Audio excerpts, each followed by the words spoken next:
Shalom family. In today's video, we're going to discuss how herbs work. So I already talked about what they do or what they can do for you, but now we're going to talk about how they work. And even to get to the same result, herbs can work differently. So I want to get people out of the mindset of saying, uh, what herb does X, Y, Z?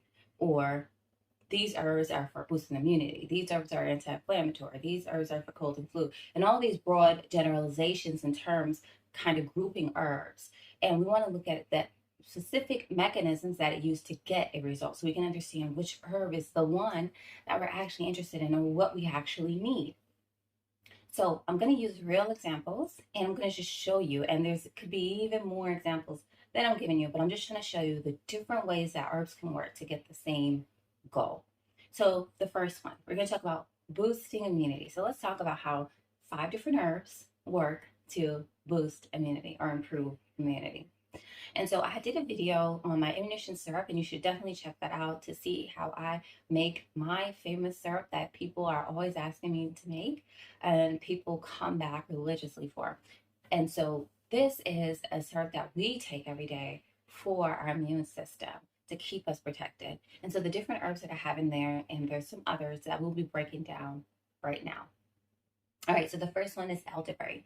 So elderberry actually, if you think about the cell, it actually puts protection around the cell wall so that viruses are not able to get in. So it actually protects the cells from being overrun and mutated or changed in some way to have a virus. Okay, so that's one way. Then we have echinacea, which actually stimulates the production of white blood cells.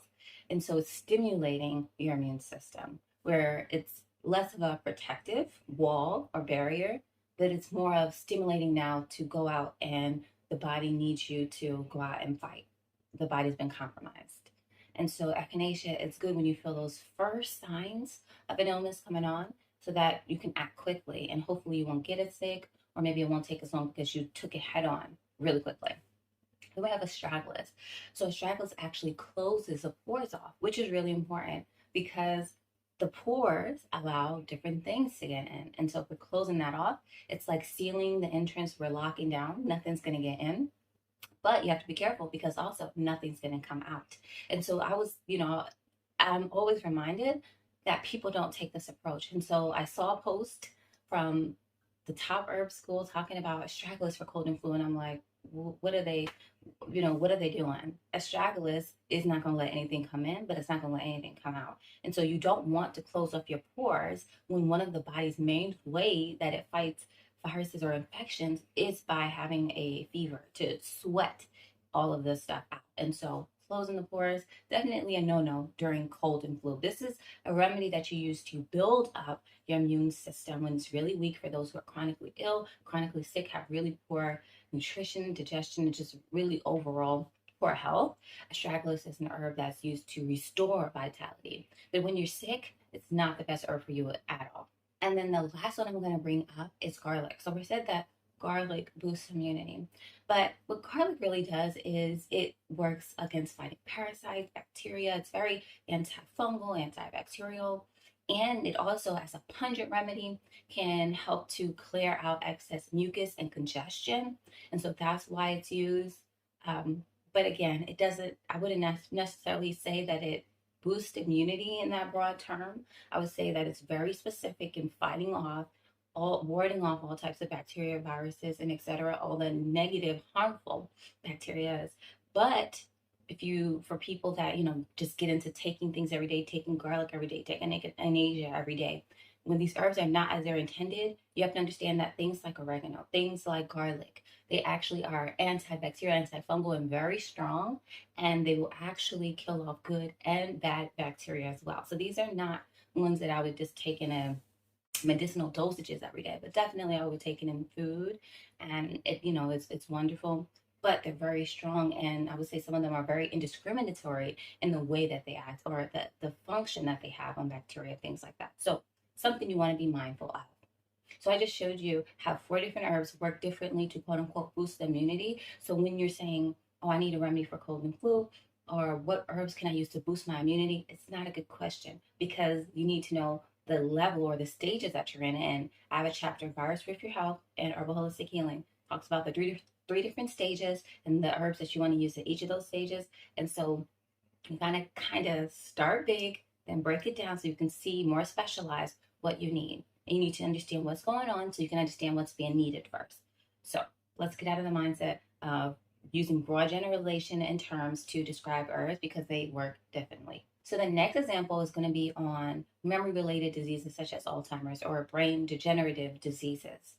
And so there's different herbs and different actions from herbs that we can use to uh, help increase memory and brain function.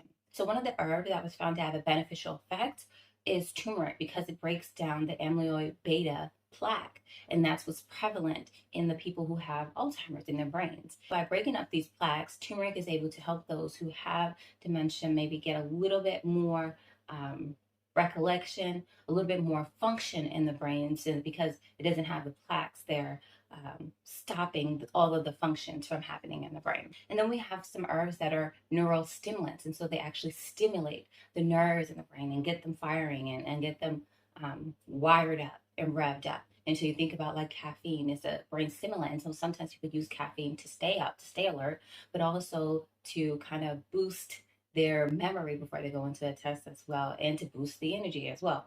And so that's just an example of how stimulating the brain can help on the short term of having more memory, more focus, and things like that.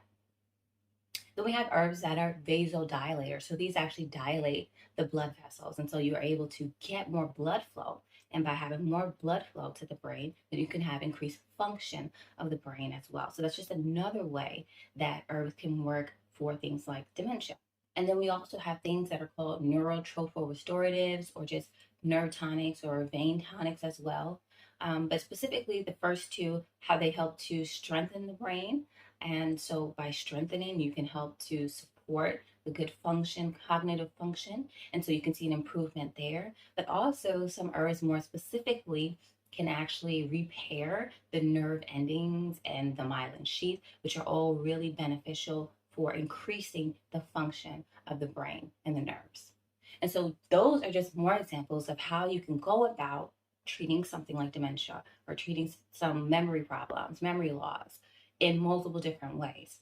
And so if you think about like a team, that's how I think of my blends. They're a team. So people say, what can you not put together? It's what do you want to put together and what are they doing, which is more important. And so instead of psyching ourselves out and thinking more linear and thinking there's right and wrong, black and white, with herbs, it's not like a mathematical equation. And so I like to say there's no wrong answers. Maybe we can improve. So I try to give people a little bit more confidence that maybe we can improve your formula, but it doesn't necessarily mean that it's wrong, but maybe it's not working in the right way, or maybe it's not targeted enough or focused enough in the right direction.